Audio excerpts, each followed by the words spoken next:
next chapter of history, that is socialism in Europe and Russian Revolution.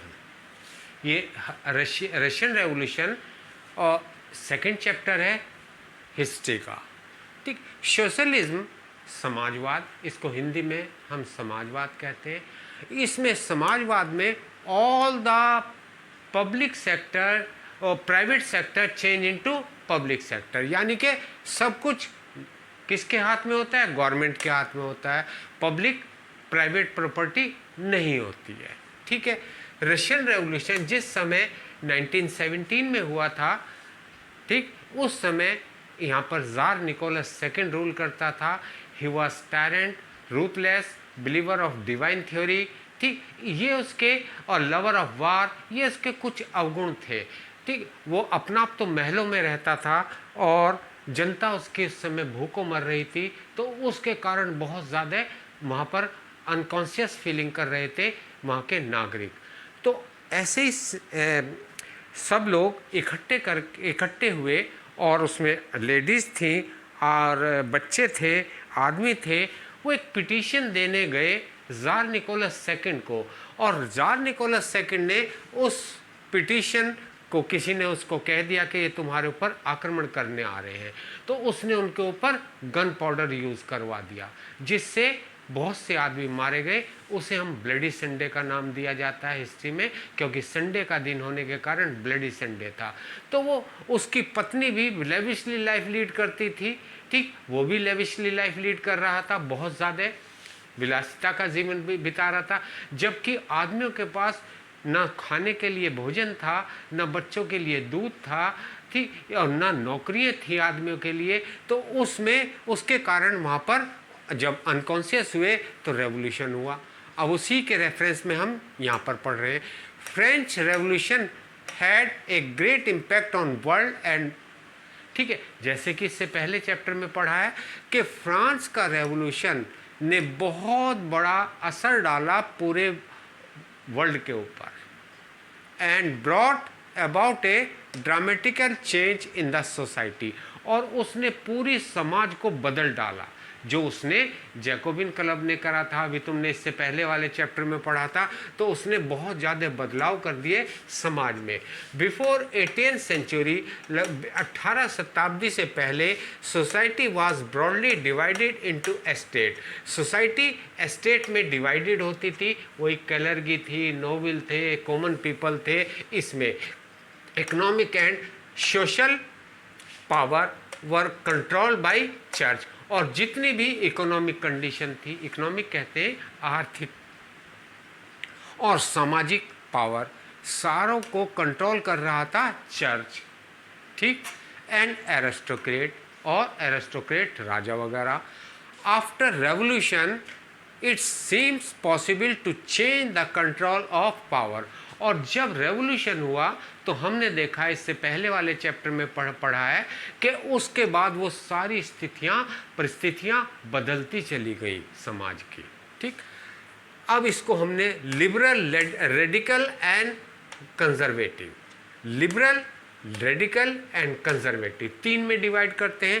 पहले liberal का लेते हैं। Liberal कहते हैं the liberal were one of the group that want to change the society।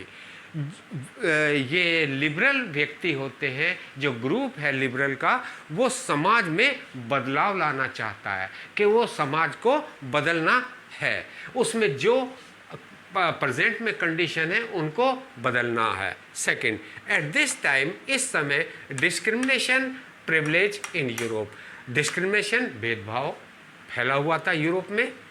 ठीक, भेदभाव बहुत ज़्यादा फैला हुआ था यूरोप में, यूरोपियन स्टेट में, in favour of region on Britain. ज़्यादातर Britain favour the church of England, क्योंकि ब्रिटेन किसका फेवर करता था? चर्च ऑफ इंग्लैंड का। ऑस्ट्रिया एंड स्पेन, ऑस्ट्रिया और स्पेन फेवर कर रहा था कैथोलिक चर्च का, कैथोलिक चर्च का। ठीक, सेकेंड पॉइंट,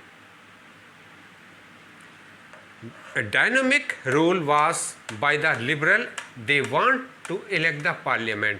ये लिबरल थे वो चाहते थे जो भी बदलाव आए, जो भी चीज़ें हों, वो पार्लियामेंट के द्वारा सोल आउट होनी चाहिए। Laws was made by the well favoured judiciary, और जो लॉज बने वो जुडिशरी के द्वारा बने। राइट टू बी वोट, जैसे कि वोट डालने का अधिकार सभी आदमियों को होना चाहिए। पहले किसको था? जब फ्रांस का रेवोल्यूशन हुआ था, केवल उन आदमियों का था जो टैक्स देते हों और पेड करते हों और तीन महीने का वेतन देते हों गवर्नमेंट को। औरतों को वहाँ अधिकार नहीं था। लेकिन अब क्या होने लगा कि सभी आदमियों औरतों को समान अधिकार है वोट डालने का।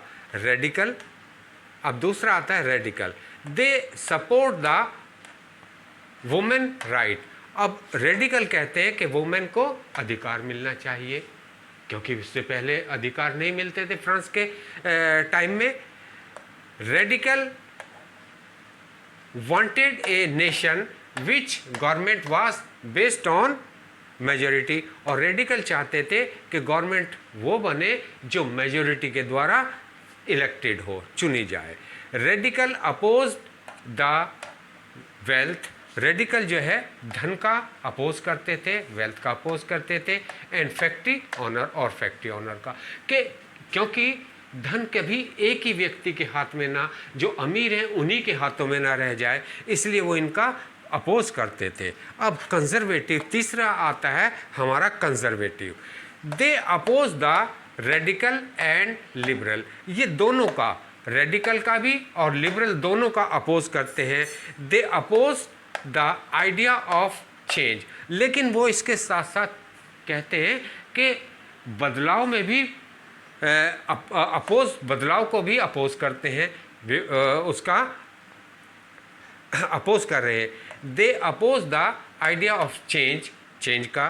बाय द 19th सेंचुरी, और 19वीं शताब्दी में conservative accepted that some change was necessary, लेकिन बाद में ये कंजर्वेटिव हैं, इन्होंने भी महसूस किया 19th सेंचुरी में कि समाज में कुछ ना कुछ बदलाव होने चाहिए। Next topic, industrial society and social changes. समाज में इंडस्ट्रियलाइजेशन होने लगा, सोसाइटी में बदलाव आने लगा और समाज में भी बदलाव आने लगा। फर्स्ट पॉइंट, इकोनॉमिक चेंजेस, आर्थिक बदलाव आने लगे समाज में। And political trends were the sign of a new time, और ये पॉलिटिकल ट्रेंड था, वो एक सूचक था नए टाइम के उदय का। न्यू सिटीज़ वाज बिल्ट, नए नए शहर बनने लगे। अब डेवलपमेंट ऑफ हिस्ट्री का डेवलपमेंट हुआ। एक्सपेंशन ऑफ रेलवे का बढ़ाव होने लगा, रेलवे जगह जगह बनने लगी, रेलवे स्टेशन और rail. Occurrence of industrial development, और इंडस्ट्रियल डेवलपमेंट होने लगे। ठीक है, वर्किंग आवर्स वर लॉन्गर। उस समय जब ये रेवोल्यूशन हुए थे, उससे पहले वर्किंग आवर्स बहुत होते थे, यानी कि 18 से 20 और 22 घंटे तक होते थे, और वेजेस कम होते थे। उनके पास ना तो छुट्टी थी और ना उन्हें कोई वेटेज दिया जाता था, ना उनकी हेल्प होती थी, ना मेडिकल एड मिलती थी। तो पूरी तरह से उनका एक्सप्लॉयटेशन होता था लेबर को। अनएम्प्लॉयमेंट वर द कॉमन, और बेरोज़गारी बहुत ज़्यादा फैली हुई थी। The problem of the housing and the sanitation, और वहाँ पर काम करने वाले ये कंट्री साइड से आते थे, गांव से आते थे, लेकिन उन्हें काम तो शहर में मिलता था, गांव से आने के कारण उनको घर नहीं मिलते थे। तो इसलिए लोग बाग वहाँ पर काम करना नहीं पसंद करते थे, क्योंकि उनको रेजिडेंस नहीं मिलते थे। Often properly owners and the employers they felt themselves made their wealth through trade. और वो चाहते थे कि जो हम धन बनाएं वो व्यापार के द्वारा बनाएं और इंडस्ट्रीज़ के द्वारा। ठीक है, they also thought that if workers force in the economy. वो सोचते थे कि अगर वर्कर की फोर्स हुई इकोनॉमी को बढ़ाने के लिए was healthy and citizen were educated, वो अच्छा होगा और सिटीजन के लिए एजुकेशन हो ज़रूरी है, बेनिफिट वुड बी अचीव, और इसके द्वारा जब वो एजुकेटेड होंगे, इकोनॉमिक ग्रोथ होएगी, तो वो अच्छे चीज़ों को अचीव प्राप्त करेंगे। इन 19th सेंचुरी 19वीं शताब्दी में many workers who wanted change in the world, वो चाहते थे कि संसार में कुछ ना कुछ बदलाव आना चाहिए। Rallies around liberal and the radical group, और इस प्रकार रैलीज निकाले जाने लगी लिबरल के द्वारा और रेडिकल ग्रुप के द्वारा। Next topic, coming of socialism in Europe. धीरे धीरे ये रशिया से यूरोप में भी फैलता चला गया। ठीक, by the 19th century socialism idea spread through the Europe, पूरे यूरोप में फैल चुका था सोशलिज्म का विचार, आइडिया। सोशलिज्म बिलीव, ये सोशलिज्म बिलीव करते हैं that the propertied classes were only controlled with their personal gain. जो ये प्रॉपर्टीड आदमी है, इंडस्ट्रियलिस्ट है या प्रॉपर्टीड अमीर आदमी है, जो भी कार्य कर रहे हैं ये सब अपने पर्सनल गेन के लिए कर रहे हैं, ये इसमें वेलफेयर सोसाइटी का नहीं देख रहे पर्सन के, not with the welfare of those with made the property productive, उनका नहीं जो किस पे जो प्रोडक्शन कर रहे हैं। क्योंकि एक जगह तुमने हिस्ट्री में पढ़ा होगा कि labour is the hand of the industries, क्योंकि लेबर इंडस्ट्रीज के हाथ कहलाते हैं, तो इसीलिए वो कह रहे हैं कि प्रॉपर्टी प्रोडक्टिव उनको भी मिलना चाहिए बराबर का। अब जितना गेन होता है वो मालिक रख लेते हैं और दूसरों को वो नहीं देते, जो अमीर होते हैं, इंडस्ट्रियलिस्ट होते हैं, कैपिटलिस्ट होते हैं। सो दे सजेस्ट, इसलिए उन्होंने ये सुझाव दिया ऑफ इंडिविजुअल कंट्रोल, के इंडिविजुअल कंट्रोल के लिए property should be control collectively, तो प्रॉपर्टी कलेक्टिवली कंट्रोल होनी चाहिए। रॉबर्ट ऑन, थर्ड पॉइंट है, रॉबर्ट ऑन 1771 से 1858 तक डिमांडेड, उन्होंने ये डिमांड करी, ये मांग करी to build a cooperative community, कि कोऑपरेटिव कम्युनिटी का होना जरूरी है या होनी चाहिए, कॉल्ड न्यू हार्मनी इंडियंस, और उसका नाम उन्होंने न्यू हार्मनी इंडियंस रखा यूएसए में। Fourth point, French socialist Louis Blanc 1813 से 1882 तक wanted the government to encourage the cooperative. उसने, लुइस ब्रेन ने 1813 से 1822 तक अपने विचारों को गवर्नमेंट के सामने प्रस्तुत किया, गवर्नमेंट के सामने रखा और कहा कि एनकरेज करना चाहिए कोऑपरेटिव को, कोऑपरेटिव सोसाइटी को, एंड रिप्लेस द कैपिटलिस्ट, और कैपिटलिस्ट का समाप्त हो जाने चाहिए। Enterprises, these cooperatives were to be associated with the people, और ये सब कोऑपरेटिव आदमियों से बिलोंग करनी चाहिए। हु प्रोड्यूस गुड्स, जो प्रोड्यूस करते हैं सामान को, यानी कि जो सामान बनाते हैं इंडस्ट्रीज में, together and divided the profit according to their work done by the member, और जितना भी प्रॉफिट होता है उसको बांट देना है सभी को उनके काम के अनुसार। Karl Marx and, next topic, Karl Marx and Frederick Engels. अब पहले कार्ल मार्क्स का बता दें, कौन थे ये पैदा तो जर्मन में हुए थे, इंग्लैंड में इन्होंने पढ़ाई की थी और वर्क किया था इन्होंने रशिया के लिए। ठीक, जिस समय ज़ार निकोलस रूल कर रहा था रशिया पर, उस समय इन्होंने वहाँ पर ज़ार निकोलस के अगेंस्ट जनता को एनकरेज किया और वो बाहर से अपने पिटीशन भेजते थे और एनकरेज करते थे ज़ार निकोलस की ऑटोक्रेसी को ख़त्म करने के लिए। ठीक, ये तो था कार्ल मार्क्स का थोड़ा सा इंट्रोडक्शन। अब दूसरा आता है फ्रेडरिक एंजेलो। तो जैसे कार्ल मार्क्स ने क्या कहा कि पूंजीपतियों को समाप्त किया जाए और उसमें सारा हिस्सा किसका दिया जाए, जनता, वो जो वर्कर्स हैं उनको बराबर का शेयर दिया जाए। और फ्रेडरिक एंजेलो ये कहता है, इसको साइंटिफिक फ्रेडरिक एंजिल का नाम दिया जाता है, उसका थ्योरी है।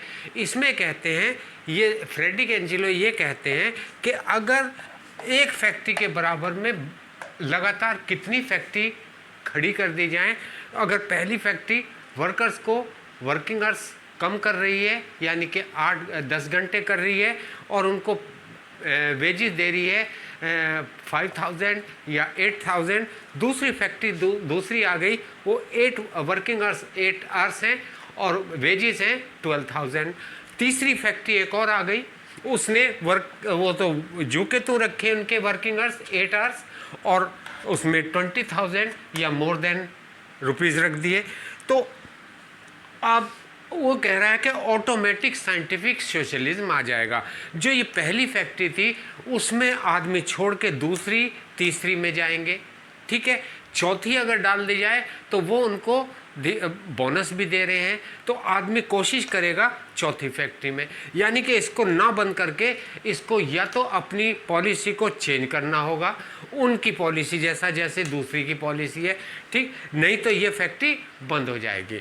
तो ये उनका साइंटिफिक सोशलिज्म का थ्योरी थी।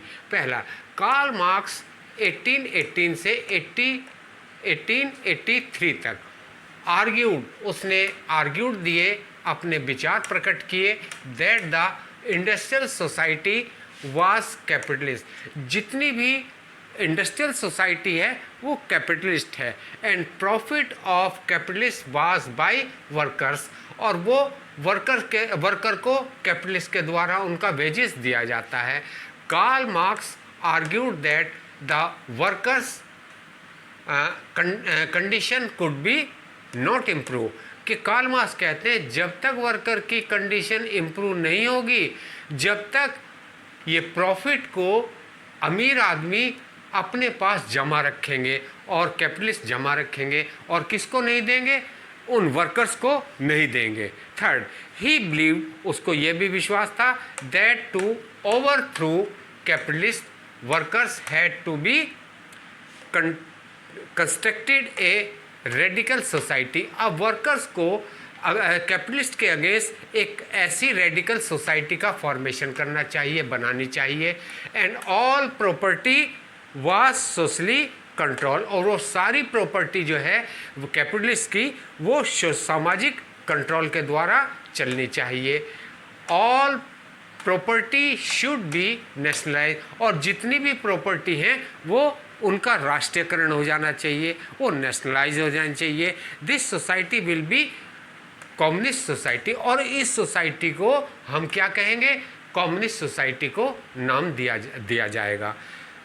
फ्रेडरिक एंजेलो 1820 से 1895 तक उसने अपने विचारों को दिया and join with Karl Marx, और वो कार्ल मार्क्स के साथ भी जुड़ गया, मार्क्स टू सजेस्ट, और उसने कार्ल मार्क्स को ये सुझाव दिया that workers have to overthrow capitalism and the rule of property properly, और ये उनका रूल सही होना चाहिए, प्रॉपरली होना चाहिए, और समानता के आधार पर उनको धन का बंटवारा करना चाहिए या देना चाहिए।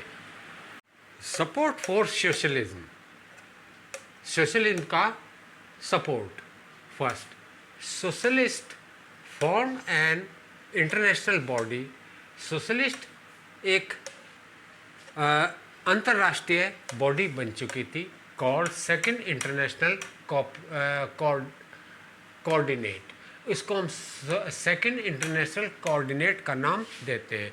There efforts and their ideas, उनके एफर्ट्स और उनके विचार ideas spread through the Europe, पूरे यूरोप में फैलने लगे बाई 1870 तक।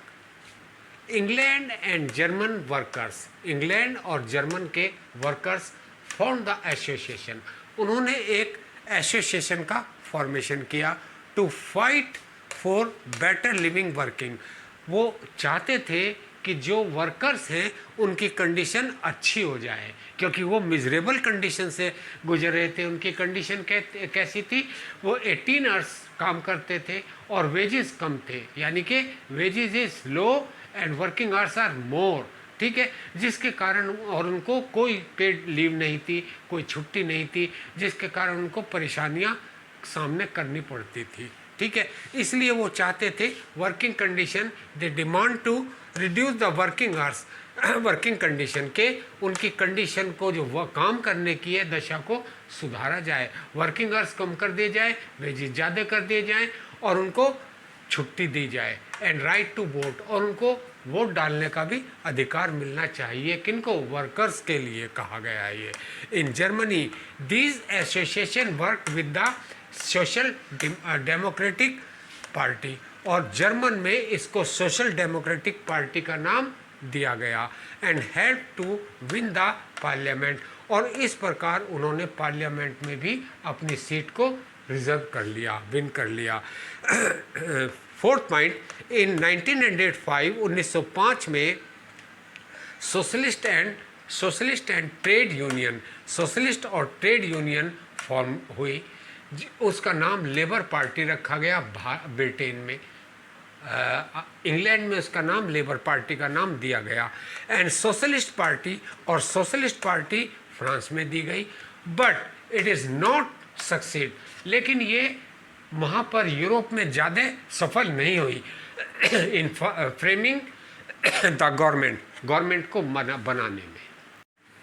Yes, socialism in Europe and Russian revolution, जो कल तक मैंने कंटिन्यू किया था उससे आगे, ठीक है। रशियन रेवोल्यूशन और October revolution, the government in Russia was taken over by the socialist through the October revolution.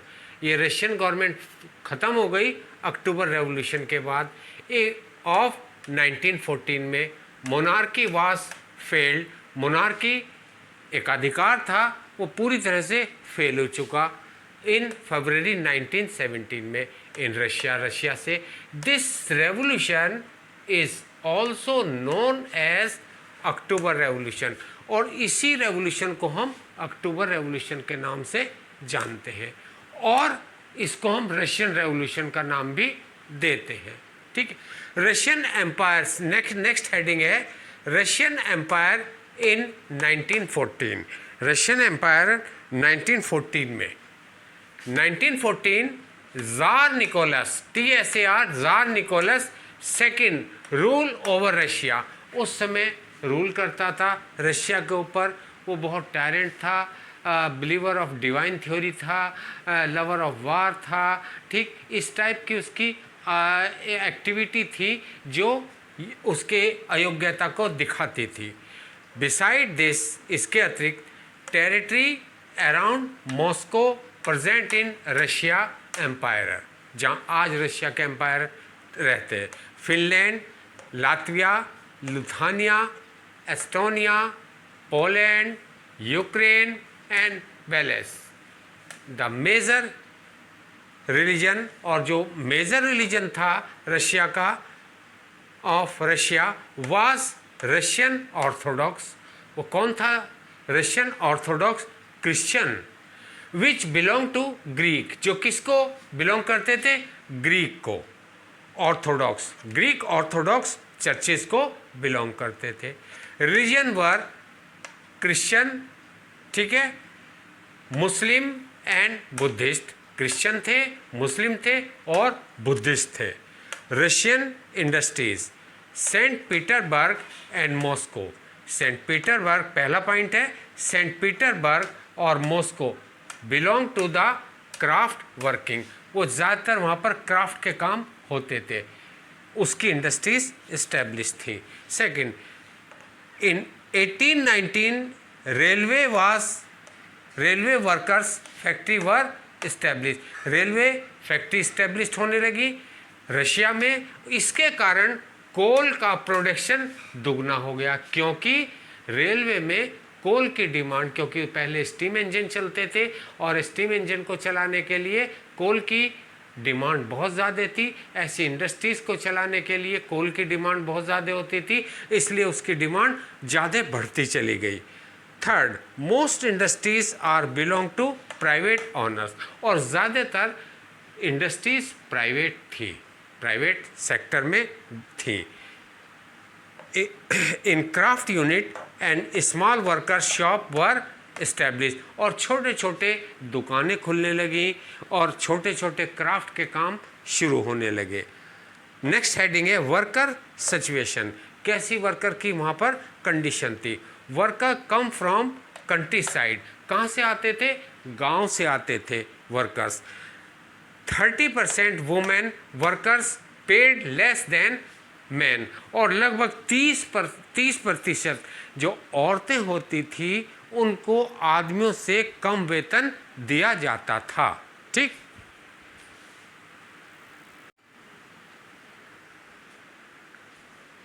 Next topic socialism in Russia. Okay, first, before 1914, 1914 से पहले all political parties were illegal. Russia में सारी political पार्टियों को illegal ठहराया गया था कि कोई पॉलिटिकल पार्टी नहीं बनेगी। सेकंड, रशियन सोशलिस्ट, लेकिन इसके बाद वहाँ पर रशियन सोशलिस्ट पार्टी का फॉर्मेशन होता है। Russian socialist democratic party found होती है 1898 में।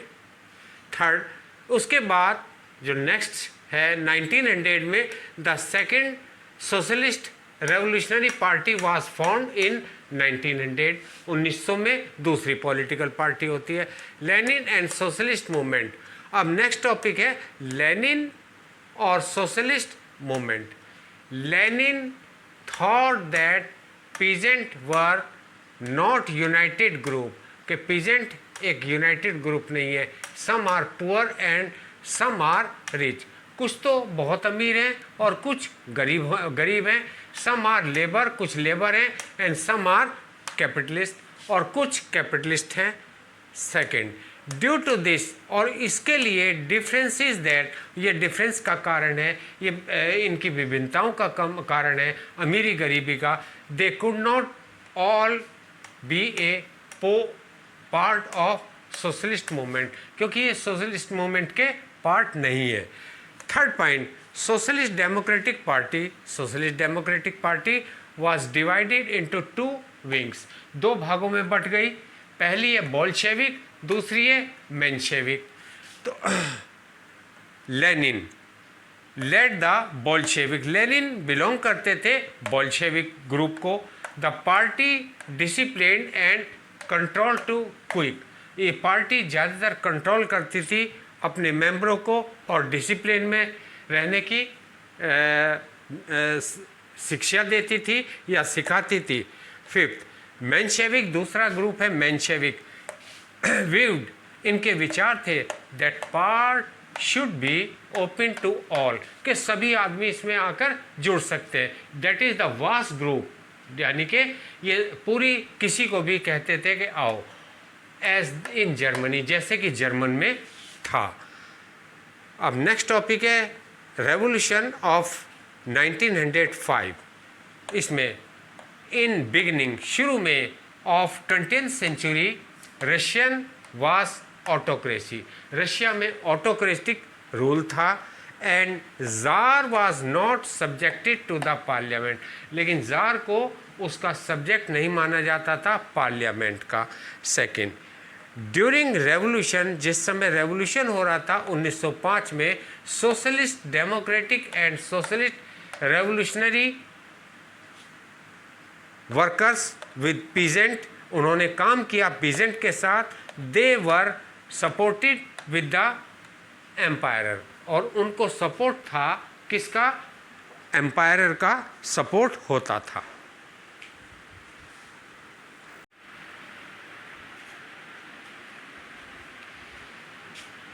Next topic, event subsequently to suspension of the Duma. Event subsequent to suspension of Duma. इसका फर्स्ट पॉइंट है ड्यूमा वहाँ की पार्लियामेंट है, कहाँ की, रशिया की. Political spoken out against the major. Political spoken out against the measure. Second, demonstration, भाषण.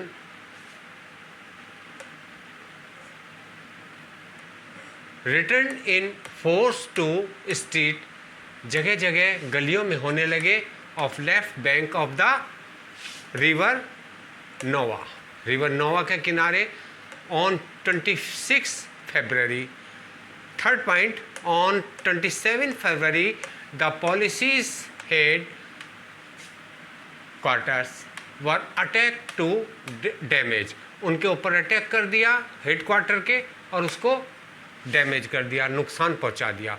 Government try to control the situation. Government ने बहुत कोशिश की सिचुएशन को अपने वश में करने की, कंट्रोल करने की, but all are in vain. लेकिन सारी चीज़ें बेकार गई. ऑफिसर्स वाज शॉट और ऑफिसरों को मारने लगे. Next topic, the revolution of October 1917. October का रेवोल्यूशन 1917 का. इसका फर्स्ट पॉइंट है the conflict between the provisional government and the Bolshevik grieve. जो कॉन्फ्लिक्ट, मनमुटाव था आपस में, वो दोनों में शुरू हो गया, प्रोविजनल गवर्नमेंट में और बोल्शेविक गवर्नमेंट में. Second point, in September Lenin decided, Lenin ने डिसाइड किया for uprising against the government, के वो गवर्नमेंट के अगेंस्ट खड़े होंगे. बोल्शेविक सपोर्टेड द आर्मी, और बोल्शेविक जो दल था उसने आर्मी को सपोर्ट किया. Soviet and factories worker united, Soviet के फैक्ट्री वर्कर सब एकत्र हो गए, इकट्ठे हो गए, मिल गए. Fourth point, Bolshevik party agree to socialist scissor. Bolshevik party ने एग्री कर दिया सोशलिस्ट को सीजर माने कैप्चर करना. पावर ऑन 16 अक्टूबर 1917 को. फिफ्थ पॉइंट, सोवियत अपोज्ड ए मिलिट्री. सोवियत में मिलिट्री का अपोज होने लगा. Revolutionary angry committed under the leadership of Lenin, और इस लेनिन के अंडर में लीडरशिप में एक कमेटी बनी जिसको लियोन ट्रोत्स्की का नाम दिया गया, to against the seizure capture. वो किसके अगेंस्ट थी? जो उन्होंने वो पकड़ लिए थे वहाँ के आदमी जो रेवोल्यूशनरी थे उनको. Event subsequent to suspension of Duma. Duma का सस्पेंशन, ड्यूमा वहाँ की पार्लियामेंट है रशिया की. ठीक, इसमें politicians spoke out against the major. Politician इसके अगेंस्ट अपने वक्तव्य दे रहे थे. डिमोन्स्ट्रेशन रिटर्न इन फोर्स, और डिमोन्स्ट्रेशन को जबरदस्ती रोका जा रहा था. To street of the left bank of river Nova, river Nova के किनारे on 26 February. Third point, on 27 February the policies police headquarter passive attack on damage, और उन्होंने पुलिस हेडक्वार्टर के ऊपर अटैक कर दिया. Government try to control the situation. Government ने काफ़ी कोशिश की सिचुएशन को समाप्त करने की, दबाने की, but all are in vain. In vain कहते हैं बेकार गई, सब उनकी कोशिशें बेकार गई. ऑफिसर्स वाज शॉट, और यहाँ तक कि ऑफिसरों को मारा जाने लगा. Second, next heading, the revolutionary of October 17. October 17 का रेवोल्यूशन. फर्स्ट, द कॉन्फ्लिक्ट मनमुटाव आपस में between provisional government and the Bolshevik grieve, दोनों में प्रोविजनल गवर्नमेंट में और बोल्शेविक में तो मनमुटाव है वो बढ़ने लगे। In September Lenin decided for uprising, और लेनिन ने डिसाइड किया अपराइजिंग अगेंस्ट द गवर्नमेंट के अगेंस्ट जाने के लिए। Bolshevik supported the army, Bolshevik ने सपोर्ट किया आर्मी को, एंड फैक्ट्रीज वर यूनाइटेड, और फैक्ट्री वर्कर्स सारे फैक्ट्रीज यूनाइटेड हो गए, एकत्र हो गए। Bolshevik party agree to socialist seize, और बोल्शेविक पार्टी ये एग्री हुई कि वो इसकी पावर को कैप्चर कर ले, सीज कर ले। पावर ऑन 16 अक्टूबर 1917 को ये पावर को सीज कर दिया। Soviet appointed a military revolution, Soviet ने एक मिलिट्री रेवोल्यूशन आर्मी कमेटी जो अंडर द लीडर कमेटी बनाई under the leadership of Lenin, Lenin के अंदर में। लेनिन ट्राइड से to against the seize capture, और उन्होंने इसको सीज कर दिया।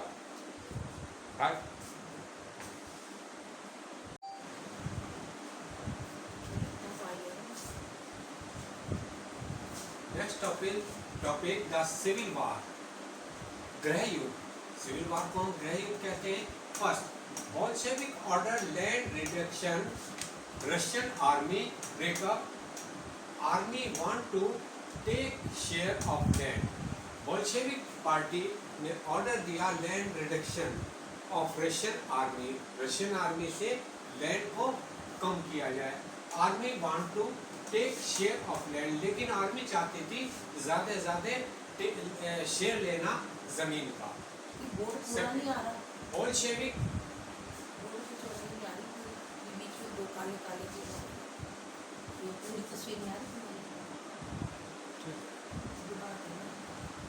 Second, Bolshevik support south Russian organisation, Bolshevik ने साउथ रशियन ऑर्गेनाइजेशन ट्रूप को साथ लिया और फॉर बोल्शेविक, और किसके साथ लड़ाई हुई?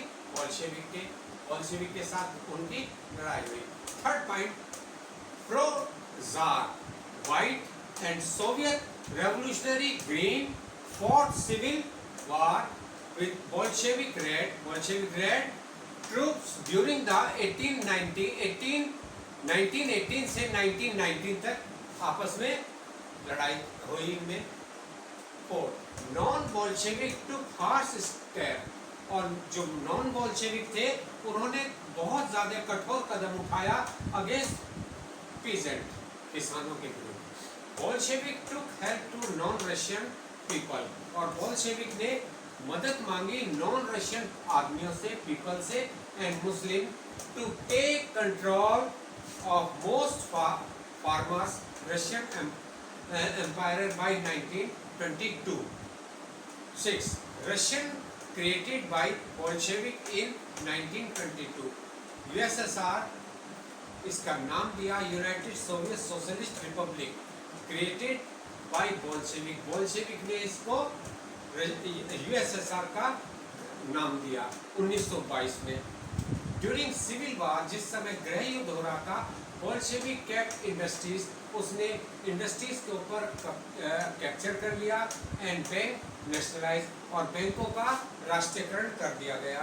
7, 8, government fixed all price to promote, government ने सब चीज़ों के दाम फिक्स कर दिए प्रमोट करने के लिए, इंडस्ट्रियल ग्रोथ के लिए। Fix first two 5 years plan, और पहली 5 वर्षीय योजना 2 बनी 1929 से 32 तक और 1933 से 1938 तक।